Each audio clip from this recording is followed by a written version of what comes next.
Esse homem tornou-se vice-presidente de uma das maiores instituições financeiras de Nova York e dizem que possui muitos milhões de dólares. Eu deveria ter seguido o conselho dele. Apesar de incomodado com as dívidas, fiz o melhor trabalho de minha vida no Evening Mail e ganhei mais dinheiro durante os 5 anos em que lá estive do que havia ganho antes.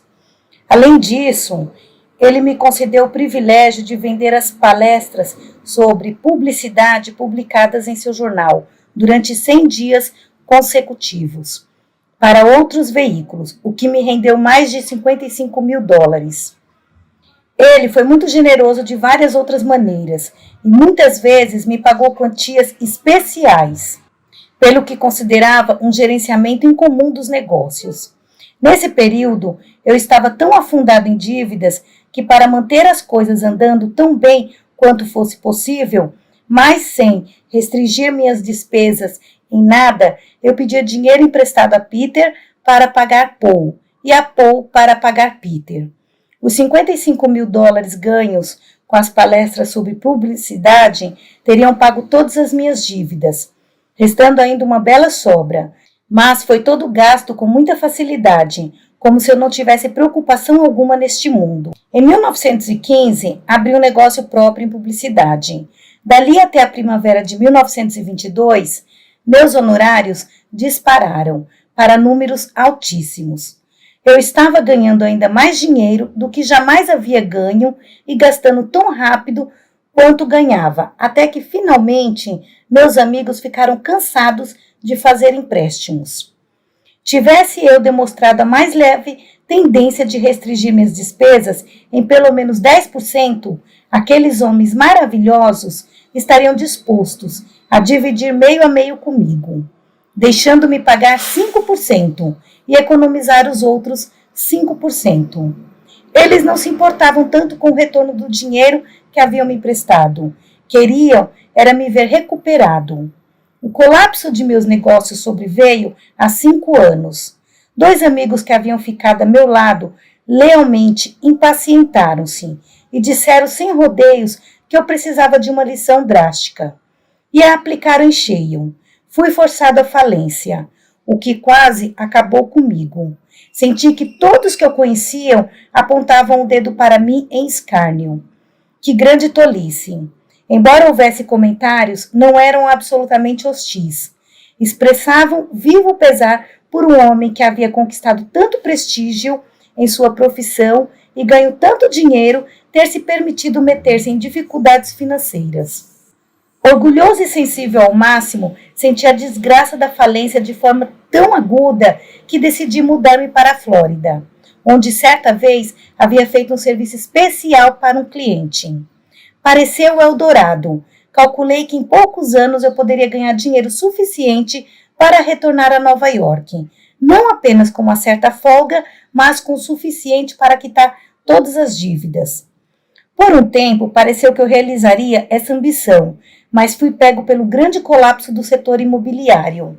Então, cá estou de volta à minha antiga cidade, onde outrora tive grande poder aquisitivo e centenas de amigos e simpatizantes. Tem sido uma experiência estranha. Uma coisa é certa, finalmente aprendi minha lição. Tenho certeza de que vão aparecer oportunidades para me redimir e de que meu poder aquisitivo será restaurado. E quando esse momento chegar, sei que serei capaz de viver tão bem quanto sempre vivi com 40% da minha renda. Então, dividirei os 60% restantes em 2 partes, reservando 30% para credores e 30% para seguro e poupança. Se me permitisse ficar deprimido por causa do passado ou encher a cabeça de preocupações, não teria condições de continuar a luta para me redimir.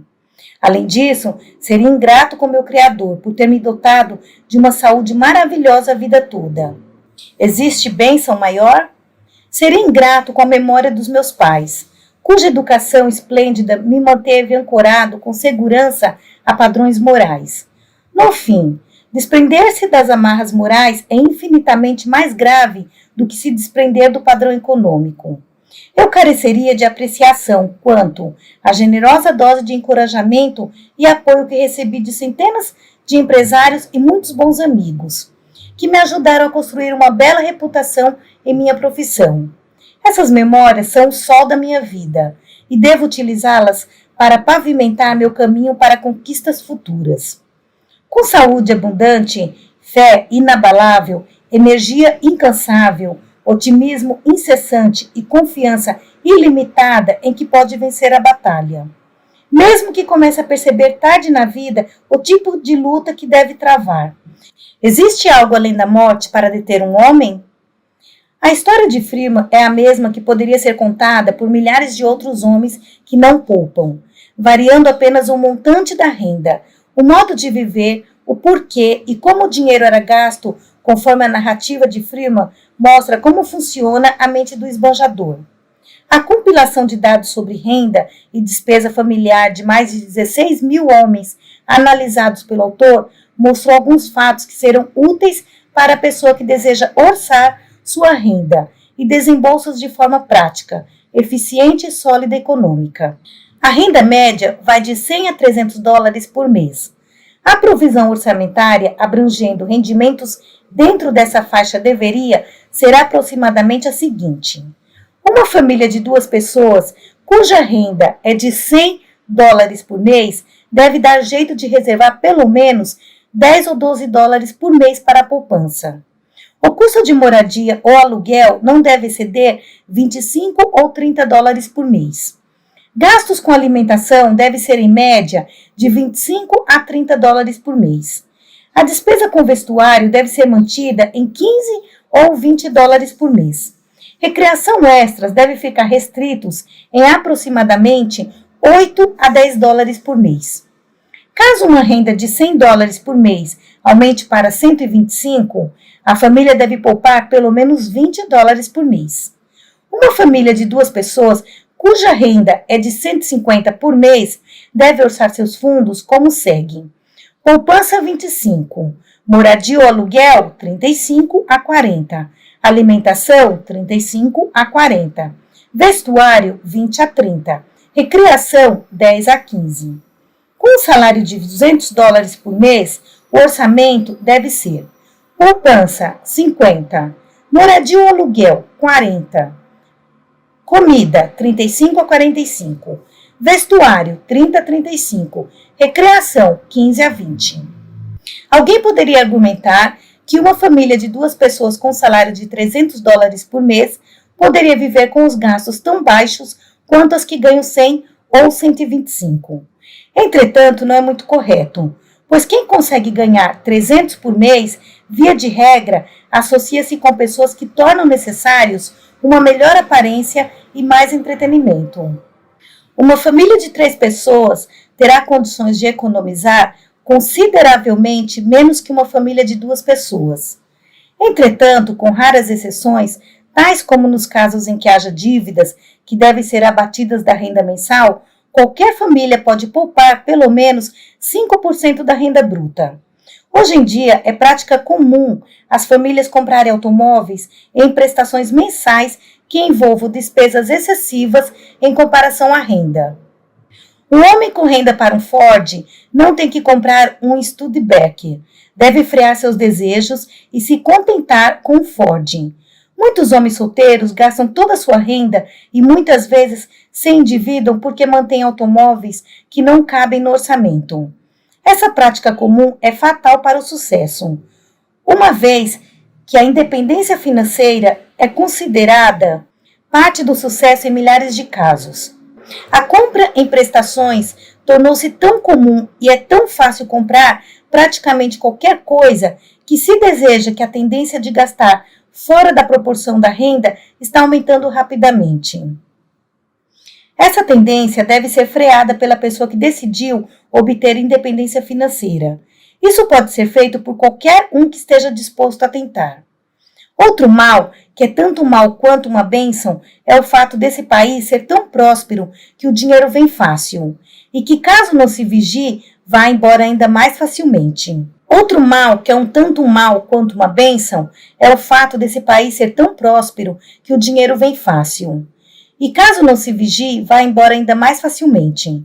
Desde o início da Primeira Guerra Mundial, houve uma demanda constante por praticamente tudo que é fabricado nos Estados Unidos. E essa condição de prosperidade fez com que as pessoas caíssem em um estado de gastos descuidados e injustificados. Não existe virtude em acompanhar o ritmo dos vizinhos quando isso significa o sacrifício do hábito de poupar uma parte regular da renda. A longo prazo, é muito melhor ser considerado um pouco ultrapassado do que seguir pela juventude, maturidade e finalmente velhice sem ter formado o hábito de poupar sistematicamente. É melhor sacrificar-se durante a juventude do que ser obrigado a fazê-lo na maturidade. Como todos que não desenvolveram o hábito de poupar, em geral, têm que fazer. Não existe nada tão humilhante e que acarrete tanta agonia e sofrimento quanto a pobreza na velhice. Quando o serviço prestado já não é vendável e a pessoa deve recorrer aos parentes ou instituições de caridade para sobreviver.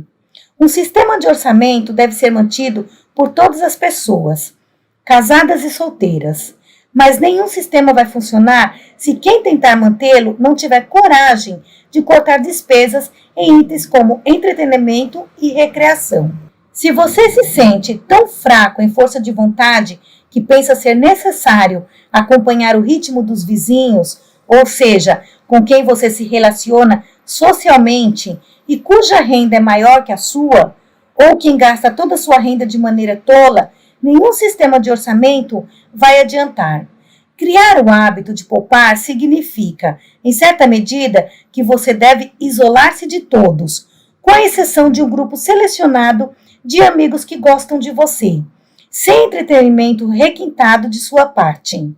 Admitir falta de coragem para cortar despesas de modo que se consiga poupar uma pequena quantia que seja, equivale a admitir ao mesmo tempo a falta do tipo de caráter que leva ao sucesso. Já foi provado inúmeras vezes que pessoas que têm o hábito de poupar sempre são preferidas em posições de responsabilidade. Portanto, economizar dinheiro não só acrescenta vantagens, como um emprego preferido e uma grande conta bancária, mas também aumenta a capacidade de ganho real.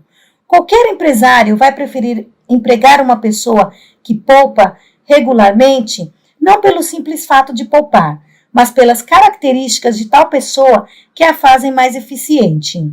Muitas empresas não empregarão uma pessoa que não poupa. Deveria ser prática comum em todas as empresas exigir que os empregados poupassem. Seria uma bênção para milhares de pessoas que, de outra maneira, não teriam força de vontade para implementar o hábito de poupar. Henry Ford empenhou-se muito, talvez tanto quanto seja conveniente, em induzir seus empregados não só a poupar, mas a gastar com sabedoria e viver de forma saudável e econômica. O homem que induz seus empregados a implementar o hábito de poupar é, na prática, um filantropo. Oportunidades que aparecem para quem poupa. Alguns anos atrás, um rapaz chegou a Filadélfia, vindo da zona agrícola da Pensilvânia, e foi trabalhar em uma gráfica. Um dos seus colegas de trabalho possuía algumas ações da companhia de construção e empréstimo e havia adquirido o hábito de poupar 5 por semana, por causa disso. O jovem foi influenciado pelo colega a abrir uma conta na companhia de construção e empréstimo. Ao final de 3 anos, havia poupado $900. A gráfica onde ele trabalhava havia entrado em dificuldades financeiras e estava prestes a falir. Ele salvou a empresa com os $900 que havia poupado aos poucos, e em troca ficou com metade da sociedade. Por ter aderido a um sistema de economia estrita, ele pôde ajudar a quitar as dívidas da empresa, e posteriormente passou a receber como metade dos lucros pouco mais de 25 mil por ano. Essa oportunidade nunca teria aparecido, ou caso tivesse, o rapaz não estaria preparado para abraçá-la, se não tivesse criado o hábito de poupar. Quando os automóveis da Ford foram aperfeiçoados nos primórdios da montadora, Henry Ford necessitou de capital para fomentar a produção e venda do seu produto. Recorreu a alguns amigos que haviam economizado alguns milhares de dólares. um dos quais o senador James. Esses amigos vieram em socorro, injetaram alguns milhares de dólares e mais tarde receberam milhões de dólares de lucro. Quando o Woolworth implementou o plano das lojas de 5 e 10 centavos, não tinha capital, mas recorreu a alguns amigos que haviam poupado uns poucos milhares de dólares com os mais estrita economia e grande sacrifício. Esses amigos apostaram nele e mais tarde foram recompensados com centenas de milhares de dólares de lucro. John Mayne, famoso pelo colarinho dobrado, concebeu a ideia de produzir colarinhos semiduros para homens. A ideia era viável, mas ele não tinha um centavo para desenvolvê-la. Procurou alguns amigos que tinham apenas algumas centenas de dólares e lhe proporcionaram um começo, e o colarinho deixou todos eles ricos. Os homens que fundaram a companhia de charutos tinham pouco capital, poupado dos pequenos ganhos como fabricantes de charuto. Tiveram uma boa ideia e sabiam como fazer um bom charuto, mas a ideia teria morrido ao nascer, caso não tivessem poupado um pouco. Com as parcas economias, lançaram o charuto e alguns anos depois venderam para American Tobacco por 8 milhões de dólares. Por trás de praticamente qualquer grande fortuna, pode-se encontrar no início um hábito de poupar bem desenvolvido. John Rockefeller era um escriturário comum. Concebeu a ideia de desenvolver o negócio do petróleo, que na época não era sequer considerado negócio. Ele necessitava de capital, como havia desenvolvido o hábito de poupar e com isso provado que poderia conservar os fundos de outras pessoas, não teve dificuldade em conseguir emprestado o dinheiro de que necessitava. Pode-se afirmar categoricamente que a verdadeira base da fortuna de Rockefeller foi o hábito de poupar, desenvolvido enquanto ele trabalhava como escriturário, com um salário de 40 dólares por mês. James Hill era um jovem pobre trabalhando como telegrafista com salário mensal de 30 dólares. Ele concebeu o sistema ferroviário, mas a ideia estava fora das suas condições financeiras. Entretanto, ele havia adquirido o hábito de poupar e do parco salário de 30 por mês tinha economizado bastante para custear a despesa de uma viagem a Chicago, onde encontrou capitalistas interessados em financiar o plano. O fato de haver poupado de um pequeno salário foi considerado uma boa evidência de que seria um homem confiável para gerir dinheiro alheio. A maioria dos homens de negócios não vão confiar seu dinheiro a outro, a não ser que este tenha demonstrado capacidade de cuidar do seu próprio e usá-lo com sabedoria. O teste é muito prático, ainda que embaraçoso para aqueles que não formaram o hábito de poupar. Um jovem que trabalhava em um parque gráfico na cidade de Chicago queria abrir uma pequena gráfica e ser dono do próprio negócio. Ele foi ao gerente de uma empresa fornecedora de equipamento gráfico e comunicou sua intenção, dizendo que desejava crédito para uma impressora e algum outro equipamento pequeno. A primeira pergunta do gerente foi: "Você poupou algum dinheiro próprio?" Ele poupara. Do salário semanal de 30, havia economizado 15 regularmente por quase 4 anos. Ele conseguiu o crédito do que precisava.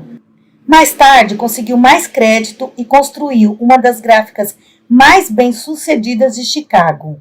Seu nome é George Williams e ele é um conhecido do autor deste curso, assim como os fatos aqui relatados. O autor conheceu Williams anos depois desses acontecimentos. E em 1918, ao final da Primeira Guerra Mundial, foi até ele e solicitou um crédito de muitos milhares de dólares para publicar a revista Golden. A primeira pergunta foi: "Você tem o hábito de poupar?" Apesar de, por causa da guerra, eu ter perdido todo o dinheiro que economizar, o simples fato de realmente ter o hábito de economizar foi a verdadeira base para conseguir um crédito de mais de 30 mil dólares. Existem oportunidades em cada esquina, mas apenas para aqueles que têm dinheiro na mão ou podem arranjar dinheiro, porque desenvolver o hábito de poupar e outras características que o acompanham, conhecidas pelo termo genérico de caráter. JP Morgan disse certa vez que preferiria emprestar US$ 1 milhão para um homem com caráter sólido que tivesse o hábito de poupar do que US$ 1.000 para um homem sem caráter, que fosse um perdulário.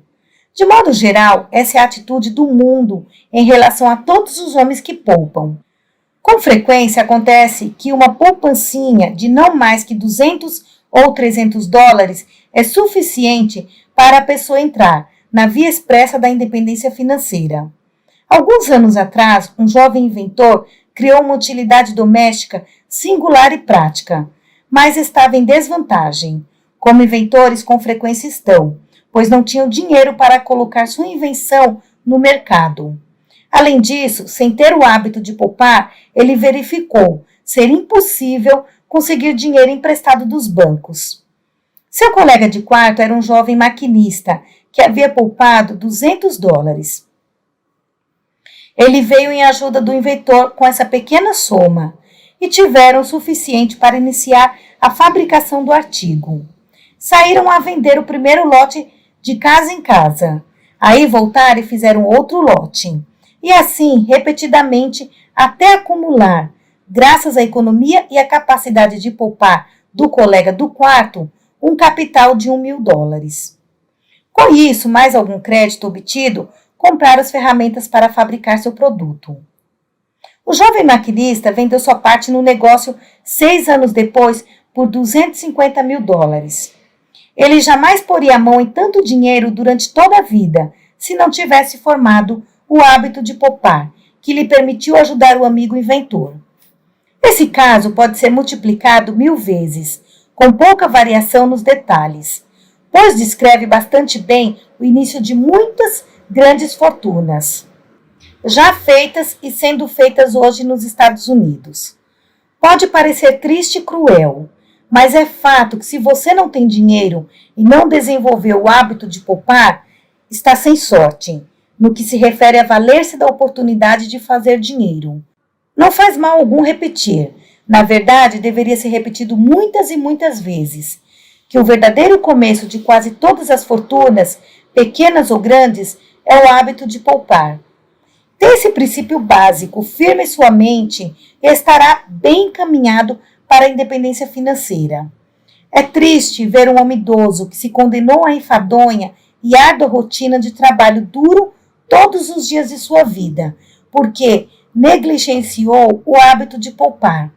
Todavia, hoje em dia, existem milhões desses homens apenas nos Estados Unidos. A melhor coisa da vida é a liberdade. Não pode haver liberdade real sem um grau razoável de independência financeira.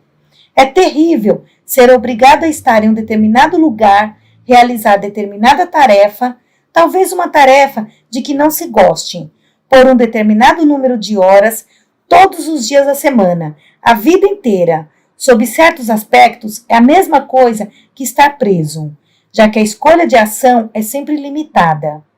Não é realmente melhor do que estar na prisão com o privilégio de um detento, e sob certos aspectos é até mesmo pior, porque o homem que está aprisionado fugiu à responsabilidade de providenciar um lugar para dormir, algo para comer e roupas para vestir.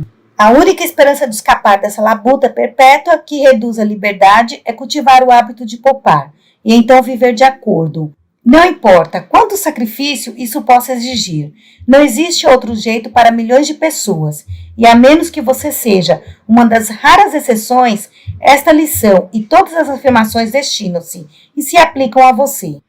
Shakespeare disse: não empreste nem peça emprestado, pois ao se emprestar frequentemente, perde-se o dinheiro e o amigo.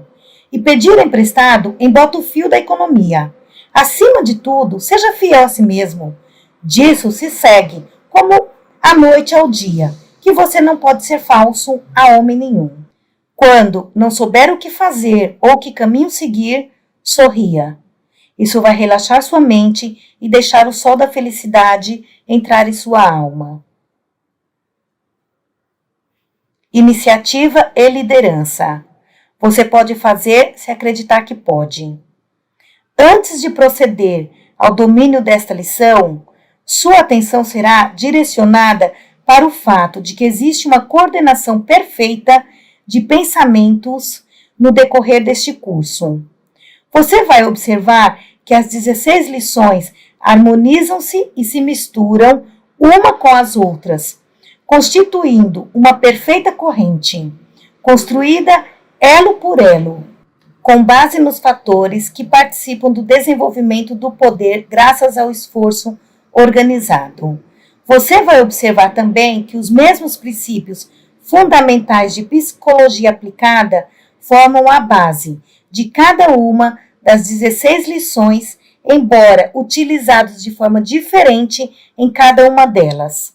Esta lição sobre iniciativa e liderança segue-se a da autoconfiança, porque ninguém poderia se tornar um líder eficiente ou tomar a iniciativa em qualquer grande empreendimento sem acreditar em si mesmo. Iniciativa e liderança são termos associados nessa lição, porque liderança é essencial para a obtenção de sucesso.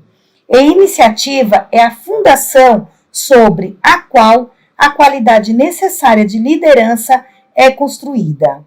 A iniciativa é tão essencial para o sucesso quanto o eixo é essencial para a roda de um veículo.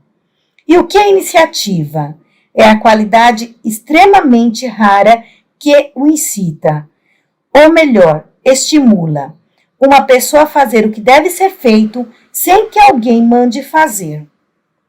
Albert Hubbard expressou-se sobre a iniciativa nas seguintes palavras: o mundo confere seus grandes prêmios, tanto em dinheiro quanto honras, a uma coisa iniciativa. O que é iniciativa? Vou dizer, é fazer a coisa certa sem ser mandado. O mais próximo de fazer a coisa certa sem ser mandado é fazer tão logo seja mandado. Por exemplo, leve a mensagem a Garcia. Aqueles que levam a mensagem recebem grandes honras, mas o pagamento nem sempre é proporcional. A seguir, tem aqueles que fazem a coisa certa apenas quando a necessidade obriga, recebendo indiferença em vez de honras e uma ninharia de salário. Esse tipo gasta a maior parte do tempo reclamando da má sorte. Aí, mais abaixo ainda, na escala, temos o camarada que não fará a coisa certa, mesmo que alguém acompanhe, mostre como fazer e ainda fique junto para ajudar. Está sempre desempregado e recebe o desprezo que merece, a menos que tenha um pai rico. Nesse caso, o destino pacientemente o espera com um pesado porrete ao dobrar a esquina. A qual classe você pertence? Visto que você deve fazer um inventário pessoal e determinar de quais dos 15 fatores deste curso mais precisa após completar as 16 lições. Pode ser bom começar a se preparar para a análise respondendo à pergunta de Albert Hubbard: a qual classe você pertence? Uma das peculiaridades da liderança é nunca ser encontrada em quem não adquiriu o hábito de tomar a iniciativa. Liderança é algo que você busca por si. Ela nunca incidirá sobre você. Se analisar cuidadosamente todos os líderes que conhecem, você verá que eles não somente exercitam a iniciativa, como se lançam ao trabalho, com o objetivo definido em mente. Verá também que possuem a qualidade descrita na terceira lição deste curso, autoconfiança. Esses fatos são mencionados nesta lição porque lhe será proveitoso observar que pessoas bem-sucedidas fazem uso de todos os fatores cobertos pelas 16 lições do curso. E, mais importante ainda, porque lhe será proveitoso entender plenamente o princípio do esforço organizado que este curso pretende estabelecer em sua mente. Este parece um momento apropriado para afirmar que este curso não pretende ser um atalho para o sucesso. nem uma fórmula mecânica que você possa usar em alguma realização notável, sem esforço de sua parte. O verdadeiro valor deste curso está no uso que você fará dele, e não no curso em si. O objetivo principal é ajudá-lo a desenvolver as 15 qualidades abordadas nas 16 lições. E uma das qualidades mais importantes é a iniciativa, o tema desta lição.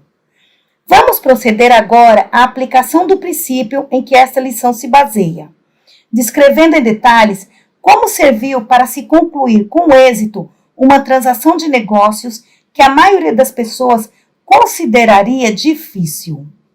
Em 1916, necessitei de $25 mil para criar uma instituição educacional, mas não tinha nem a soma, nem garantias suficientes para o empréstimo bancário. Será que lamentei meu destino ou pensei no que poderia realizar se algum parente rico ou bom samaritano viesse em socorro emprestando o capital necessário? Nada disso. Fiz exatamente o que você será aconselhado a fazer ao longo deste curso. Primeiro, fiz da obtenção de capital o meu objetivo principal definido. Segundo, fiz um plano completo para transformar o objetivo em realidade, respaldado por autoconfiança suficiente e estimulado pela iniciativa. Tratei de colocar meu plano em ação, mas antes de chegar ao estágio de ação, dediquei mais de 6 semanas de estudo, esforço e pensamento constante e persistente ao plano. Para ser sólido, um plano deve ser construído com material cuidadosamente escolhido. Você vai observar aqui a aplicação do princípio do esforço organizado, pelo qual é possível aliar ou associar muitos interesses, de tal maneira que cada um desses interesses é grandemente fortalecido e apoia todos os outros, assim como o elo de uma corrente segura todos os outros. Eu queria um capital de 25 mil para criar uma escola de publicidade e vendas. Eram necessárias 2 coisas para a organização de tal escola. Uma, o capital de 25 mil que eu não tinha. E a outra, o curso de instrução adequado, que eu tinha. Meu problema era me aliar com um grupo de homens que necessitassem do que eu possuía e que pudessem fornecer os 25 mil. Essa aliança tinha que ser feita a partir de um plano que beneficiasse todos os envolvidos. Após meu plano estar concluído e eu estar convicto de que era razoável e sólido, apresentei ao dono de uma faculdade de administração conhecida e de boa reputação, que naquele momento necessitava muito de um projeto para encarar a forte concorrência. Meu plano foi apresentado mais ou menos assim. Visto que você tem uma das mais conceituadas faculdades de administração da cidade, visto que necessita de um plano para enfrentar a grande concorrência no setor, visto que sua boa reputação proporciona todo o crédito de que você precisa, e visto que eu tenho um plano que vai ajudá-lo a vencer com sucesso essa concorrência, vamos nos aliar em um plano que proporcionará o que você necessita e, ao mesmo tempo, fornecerá algo de que necessito. Então, prossegui na apresentação de meu plano nos seguintes termos. Produzi um curso muito prático de publicidade e vendas. Tendo elaborado o curso a partir da minha experiência concreta no treinamento e orientação de vendedores, bem como em planejamento e direção de muitas campanhas publicitárias bem-sucedidas, tenho muitas evidências de sua solidez. Se você utilizar seu crédito para ajudar a lançar este curso, vou colocá-lo em sua faculdade de administração como uma cadeira regular do currículo e assumir o comando do novo departamento. Nenhuma outra faculdade de administração da cidade terá condições de competir com você, pois Nenhuma tem um curso como esse. A publicidade que você fará para promover o curso servirá também para estimular a demanda pelo curso de administração regular. Você pode cobrar do meu departamento toda a quantia gasta nessa publicidade e a conta será paga por lá, dando a você a vantagem decorrente para os outros departamentos sem custos. Bem, acredito que você queira saber onde eu lucro com essa transação e vou explicar. Quero que você faça um contrato comigo, concordando que quando as receitas de meu departamento igualarem o que foi pago em publicidade, meu departamento e meu curso de publicidade e vendas se tornarão de minha propriedade e poderei ter o privilégio de separar o departamento de sua escola e gerenciá-la em meu nome. O plano foi aprovado e o contrato foi fechado. Por favor, tenha em mente que meu objetivo definido era assegurar o uso de $25.000 para os quais eu não tinha garantias a oferecer. Em pouco menos de um ano, a Faculdade de Administração havia pouco mais de 25 mil pela publicidade e comercialização do meu curso e outras despesas extras para a operação do departamento recém-organizado. Enquanto o departamento havia coletado e repassado à faculdade a mesma quantia em taxas de matrícula, assumiu o controle do departamento como negócio autossustentável, já em andamento, de acordo com os termos do contrato. De fato, o novo departamento serviu não apenas para atrair alunos para outros departamentos da faculdade, como as taxas de matrícula foram suficientes para colocá-los em uma base autossustentável antes do final do primeiro ano. Agora você pode ver que, embora a faculdade não tenha me emprestado um centavo de capital em dinheiro, forneceu o crédito que cumpriu exatamente o mesmo objetivo. Eu disse que meu plano baseava-se em equidade, prevendo benefícios a todas as partes interessadas. O benefício para mim foi o uso de $25.000, resultando em um negócio estabelecido e autossustentável no final do seu primeiro ano.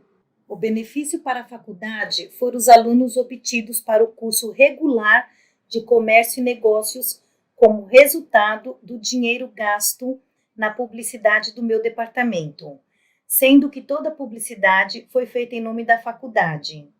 Essa faculdade de administração tornou-se uma das mais bem-sucedidas do ramo e se destacava como a sólida evidência do valor do esforço aliado. Esse incidente foi relatado não só porque mostra o valor da iniciativa e da liderança, mas porque leva ao assunto abordado na próxima lição da lei do sucesso, que é a imaginação. Em geral, existem muitos planos pelos quais um objeto desejado pode ser alcançado. E com frequência é verdade que os métodos óbvios e usuais não são os melhores. O método usual de procedimento, no caso relatado, seria pedir empréstimo a um banco. Você pode ver que, no caso, esse método era impraticável, pois não havia garantia disponível. Um grande filósofo disse: iniciativa é a chave que abre a porta da oportunidade. Não recordo quem foi esse filósofo, mas sei que ele era grande, por causa da solidez da afirmação. Vamos agora delinear o procedimento exato que você deve seguir para tornar uma pessoa de iniciativa e liderança. Primeiro, você deve dominar o hábito da procrastinação e eliminá-lo de sua constituição. O hábito de deixar para amanhã o que você deveria ter feito na semana passada, ou no ano passado, ou muitos anos atrás, consome a vitalidade do seu ser, e você não vai conquistar nada até livrar-se dele. O método para eliminar a procrastinação baseia-se em um princípio psicológico bem conhecido e cientificamente testado, referido em 2 lições anteriores como autossugestão. Copie esta fórmula e a deixe bem visível em seu quarto, onde possa vê-la ao se recolher à noite e ao levantar pela manhã. A fórmula: iniciativa e liderança. Tendo escolhido um objetivo principal definido para minha vida profissional, eu agora entendo que é meu dever transformar tal meta em realidade. Portanto, vou criar o hábito de fazer alguma ação definida a cada dia, que me leve um passo mais próximo de alcançar meu objetivo principal definido. Sei que a procrastinação é inimiga mortal de todos que se tornarão líderes em qualquer atividade, e vou eliminar este hábito da seguinte forma: A. Fazendo a cada dia alguma coisa definida que deva ser feita sem que alguém mande fazer. B. Olhando ao redor a cada dia até encontrar pelo menos uma coisa que eu possa fazer que não tivesse o hábito de fazer antes e que seja de valor para os outros, sem expectativas de retribuição. C. Falando, pelo menos para uma pessoa a cada dia, sobre o valor de praticar o hábito de fazer algo que deva ser feito sem ser mandado. Posso ver que os músculos do corpo se tornam mais fortes à medida que são usados. Portanto, entendo que o hábito da iniciativa também se fixa à medida que é praticado. Percebo que o lugar para dar início ao hábito da iniciativa é nas pequenas coisas comuns relacionadas a meu trabalho diário. Portanto, irei para o trabalho todos os dias, como se estivesse fazendo isso somente com o objetivo de desenvolver o necessário hábito da iniciativa. Entendo que, pela prática de tomar a iniciativa em relação ao trabalho diário, estarei não apenas desenvolvendo tal hábito, mas também atraindo a atenção daqueles que atribuirão grande valor a meu trabalho, como resultado dessa prática. Assine embaixo. Independentemente do que esteja fazendo, todos os dias você encara a chance de prestar algum serviço fora do curso das tarefas regulares que será de valor para os outros. Ao prestar esse serviço adicional por conta própria, é claro que você entende que não está agindo com o objetivo de receber pagamento em dinheiro. Você presta o serviço porque lhe proporciona um meio de exercitar, desenvolver e fortalecer o espírito agressivo de iniciativa, que deve possuir antes de poder se tornar uma figura proeminente nas atividades da área profissional escolhida. Aqueles que trabalham só por dinheiro e recebem apenas dinheiro como pagamento são sempre mal pagos. Não importa o quanto recebam. Dinheiro é necessário, mas os grandes prêmios da vida não podem ser medidos em dólares ou centavos.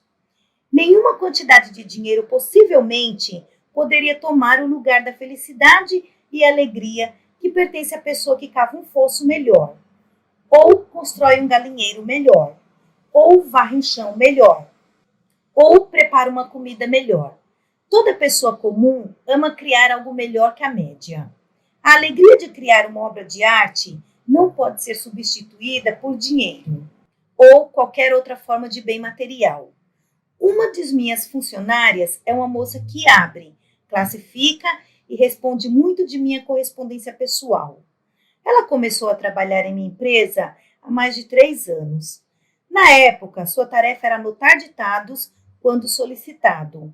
Seu salário estava na média do que os outros recebem por serviço semelhante. Um dia eu ditei o seguinte lema e pedi que ela datilografasse. Lembre-se que sua única limitação é aquela que você coloca em sua mente. Ao entregar a página datilografada, ela disse: seu lema me deu uma ideia que será de valor para mim e para você. Falei que ficava feliz por ter ajudado. O incidente não causou impressão particular em mim, mas daquele dia em diante pude ver que havia causado uma enorme impressão na mente da funcionária. Ela começou a voltar ao escritório após o jantar e fazer serviços para os quais não era paga e que nem se esperava que executassem. Sem ninguém mandar, começou a trazer à minha mesa cartas que havia respondido por mim. Ela havia estudado meu estilo e as cartas eram redigidas tão bem como se eu tivesse escrito. Em alguns casos, eram muitos melhores. Ela manteve esse hábito até minha secretária pessoal pedir demissão. Quando comecei a procurar alguém para substituí-la, nada mais natural do que recorrer à jovem para ocupar a vaga. Antes que eu tivesse tempo de oferecer o cargo, ela o assumiu, por iniciativa própria. Minha correspondência pessoal começou a chegar à minha mesa com o nome de uma nova secretária anexado, e era ela a secretária, por sua própria conta, em horário após o expediente, sem pagamento adicional. Ela se preparou para o melhor cargo em minha equipe. Mas isso não é tudo. A jovem se tornou tão notavelmente eficiente que começou a chamar a atenção de outros, que lhe ofereceram cargos atraentes. Aumentei seu salário muitas vezes e hoje ela ganha mais de 4 vezes o que recebia quando começou a trabalhar para mim como datilógrafa comum. E para falar a verdade, estou impotente quanto a isso, pois ela se tornou tão valiosa que não posso ficar sem ela. Isso é iniciativa colocada em termos práticos e compreensíveis. Eu seria descuidado em minhas atribuições se falhasse em dirigir sua atenção para uma vantagem. Além do salário muitíssimo maior que a iniciativa dessa moça lhe proporcionou, ela desenvolveu um espírito de alegria que lhe proporciona uma felicidade que a maioria dos datilógrafos jamais conhecem. Seu trabalho não é trabalho, é um jogo maravilhoso e interessante que ela joga. Mesmo que chegue ao escritório antes dos datilógrafos regulares e permaneça muito tempo depois de ver o relógio marcar 5 horas, é o fim do expediente, suas horas são bem mais curtas que a dos outros trabalhadores. As horas de trabalho não se arrastam nas mãos daqueles que estão felizes no serviço. Isso nos leva ao próximo passo na descrição do procedimento exato que você deve seguir para desenvolver iniciativa e liderança. Segundo, claro que você entende que a única maneira de obter felicidade é distribuindo aos outros. O mesmo se aplica ao desenvolvimento da iniciativa. Você pode desenvolver melhor essa qualidade essencial instigando aqueles ao seu redor a fazerem o mesmo. É bem sabido que o homem aprende melhor o que ele se empenha em ensinar aos outros. Se um homem abraça certa crença ou religião, a primeira coisa que faz é tentar vendê-la aos outros.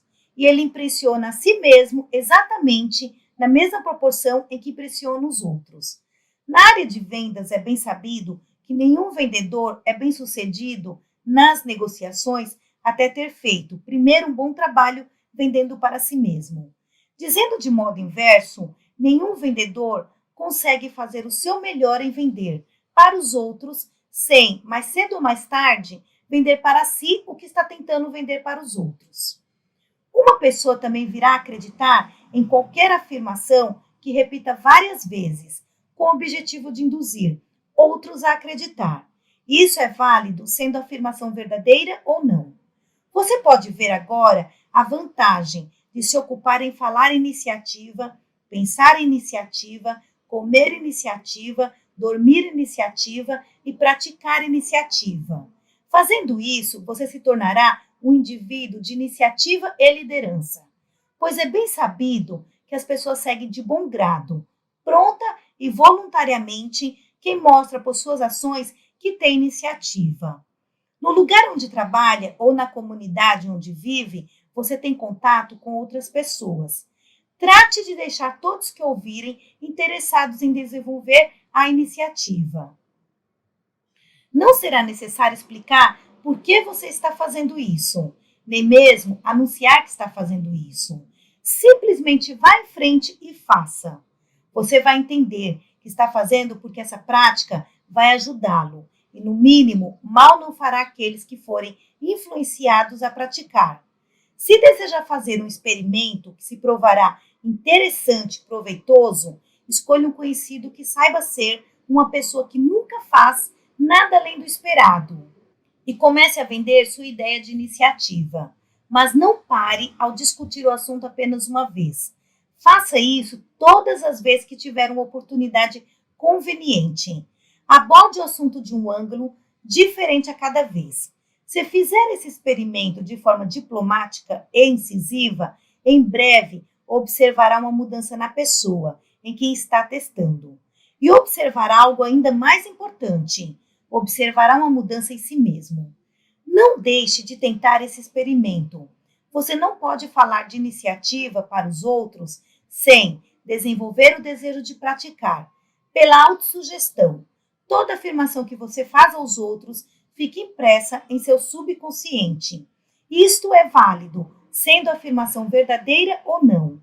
Você deve ter ouvido muitas vezes o ditado: aquele que viver pela espada morrerá pela espada. Interpretado de forma correta, significa apenas que estamos constantemente atraindo para nós e entretecendo em nossas características e personalidade aquelas qualidades que nossa influência está ajudando a criar nos outros. Se ajudamos os outros a desenvolver o hábito da iniciativa, desenvolvemos o mesmo hábito. Se semeamos sementes de ódio, inveja e desencorajamento nos outros, desenvolvemos essas qualidades em nós. Esse princípio pelo qual um homem assemelha-se em natureza àquela que a mais admira é plenamente apresentado em O Grande Rosto de Pedra, de Nathaniel, uma história que todos os pais deveriam fazer os filhos ler. Chegamos agora ao próximo passo, na descrição do procedimento exato que você deve seguir para desenvolver iniciativa e liderança.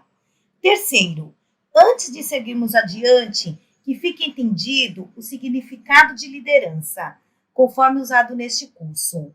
Existem dois tipos de liderança, e o que um deles tem de mortal e destrutivo, o outro tem de útil e construtivo. O tipo mortal, que não leva ao sucesso, mas ao fracasso absoluto, é adotado por pseudo-líderes, que forçam sua liderança sobre seguidores relutantes. Não será necessário descrever aqui esse tipo ou apontar os campos de atividades em que é praticado, com exceção da guerra. E nesse setor vamos mencionar um exemplo notável: Napoleão. Napoleão era um líder, disso não há dúvidas, mas conduziu seus seguidores e a si mesmo para a destruição. Os detalhes estão registrados na história da França e do povo francês, onde você pode estudá-los se quiser. O tipo de liderança recomendado neste curso não é de Napoleão, embora eu admita que ele possuía todos os elementos essenciais de uma grande liderança, exceto um: não tinha como objetivo ajudar aos outros. Seu desejo pelo poder, proveniente da liderança, era baseado apenas em autoengrandecimento. Seu desejo de liderança foi construído sobre a ambição pessoal e não sobre o desejo de alçar os franceses a uma categoria mais alta e nobre entre as nações. O tipo de liderança recomendado neste curso é o que leva à autodeterminação, liberdade, autodesenvolvimento, esclarecimento e justiça. É o tipo que dura, por exemplo. E em contraste ao tipo de liderança com que Napoleão se destacou, podemos considerar Abraham Lincoln. O objetivo de sua liderança era trazer verdade, justiça e entendimento à população dos Estados Unidos. Mesmo que tenha morrido como mártir de sua crença nesse tipo de liderança, seu nome está gravado no coração do mundo, em termos de bondade amorosa, que produz apenas o bem. Lincoln e Napoleão lideraram exércitos na guerra, mas os objetivos de suas lideranças eram tão diferentes quanto a noite do dia. Se fosse lhe proporcionar um melhor entendimento dos princípios sobre os quais este curso se baseia, poderia citar facilmente que lideranças de hoje assemelham-se tanto a Napoleão quanto a Lincoln. Mas isso não é essencial. Sua própria capacidade de olhar em volta e analisar os homens que assumem papéis de liderança em todas as linhas de atividade é suficiente para apontar os tipos Lincoln e Napoleão. Seu próprio julgamento irá ajudá-la a decidir que tipo prefere emular. Não pode haver dúvidas em sua mente sobre que tipo de liderança é recomendado neste curso, assim como não deve haver questionamento sobre qual dos dois tipos descritos você irá adotar.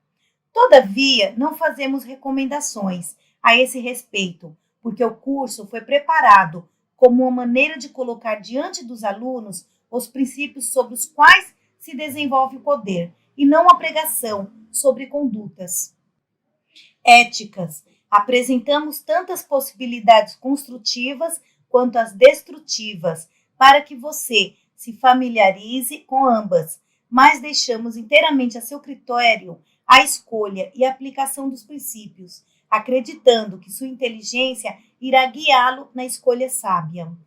A penalidade da liderança. Em todos os campos da atividade humana, aquele que ocupa o primeiro lugar vive perpetuamente, à luz da publicidade. Quer a liderança esteja investida em um homem ou um produto, a imitação e a inveja estão sempre presentes. Na arte, na literatura, na música, na indústria, as recompensas e penalidades são sempre as mesmas. A recompensa é o reconhecimento geral, a penalidade, a rejeição feroz e a difamação. Quando o trabalho de um homem se torna um padrão para o mundo inteiro, também se torna um alvo para as setas dos invejosos. Se seu trabalho for apenas medíocre, ele será deixado severamente sozinho. Se produzir uma obra de arte, 1 milhão de línguas irão se agitar. O ciúme não projeta sua língua bífida para o artista que produz uma pintura comum. Não importa se você escreve, pinta, toca, canta ou constrói. Ninguém se esforçará para superá-lo ou caluniá-lo, a não ser que sua obra tenha a marca do gênio.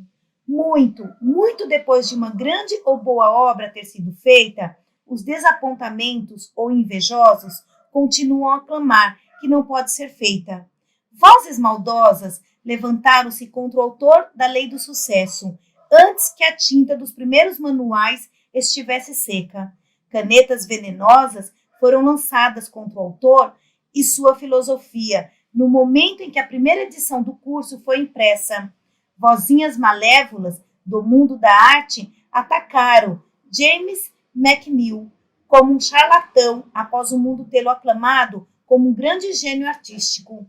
Multidões afluíram a Bayreuth para adorar o santuário musical de Wagner, enquanto um grupinho destronado e desalojado por ele argumentava raivoso que Wagner não era músico de jeito nenhum.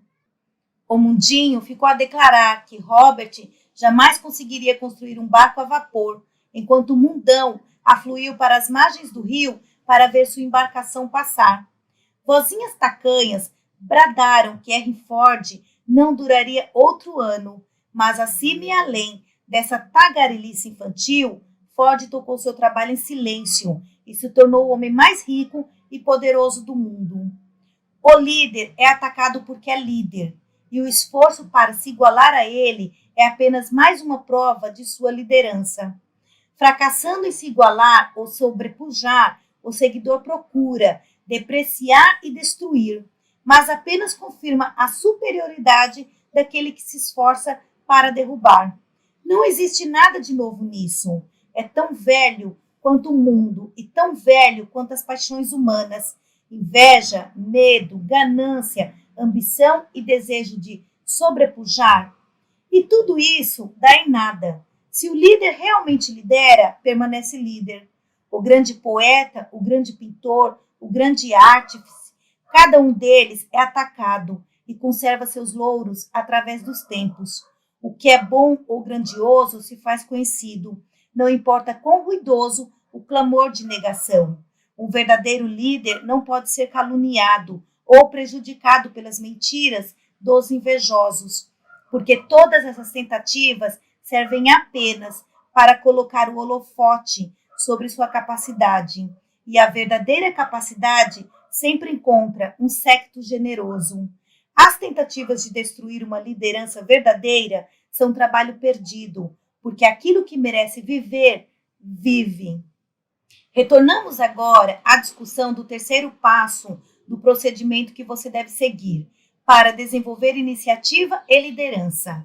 Este passo nos leva à revisão do princípio do esforço organizado, descrito nas lições anteriores deste curso. Você já aprendeu que nenhum homem pode conquistar resultados duradouros de natureza abrangente, sem a ajuda e cooperação de outros. Você já aprendeu que quando duas ou mais pessoas aliam-se em qualquer empreendimento, em um espírito de harmonia e entendimento, cada membro da aliança multiplica seus próprios poderes de realização.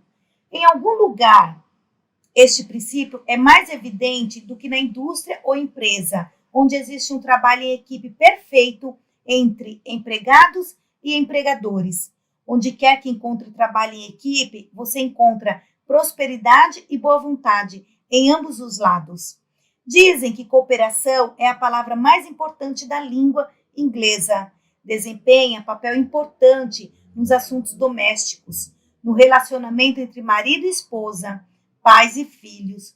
Desempenha papel importante nos assuntos de Estado. A cooperação é tão importante que nenhum líder se torna poderoso ou dura muito se não a atende e aplica em sua liderança. A falta de cooperação destrói mais empresas do que todas as outras causas juntas. Nos meus 25 anos de ativa experiência e observação empresarial, testemunhei a destruição de todos os tipos de firma por discórdia e falta de aplicação do princípio da cooperação. Na prática do direito, observei a destruição de lares e casos de divórcios sem fim como resultado da falta de cooperação entre marido e esposa. No estudo da história das nações, fica assustadoramente óbvio que a falta de esforço cooperativo tem sido uma maldição para a humanidade em todas as eras. Vire as páginas dessas histórias, estude e você aprenderá uma lição sobre cooperação que ficará indelevelmente marcada em sua mente por anos e anos. Você está pagando e seus filhos, assim como os filhos dos seus filhos, continuarão pagando pelo custo da guerra mundial mais cara e destrutiva que o mundo já viu, pois as nações ainda não aprenderam que uma parte do mundo não pode sofrer sem dano e sofrimento para o mundo inteiro. A mesma regra se aplica com efeito notável na conduta dos negócios e indústrias modernos. Quando uma indústria fica desorganizada, desgastada por greves e outras formas de desentendimento, empregados e empregadores sofrem perdas irreparáveis. Mas o dano não para por aí. A perda se torna um fardo para o público e assume a forma de preços mais elevados e escassez de artigos essenciais.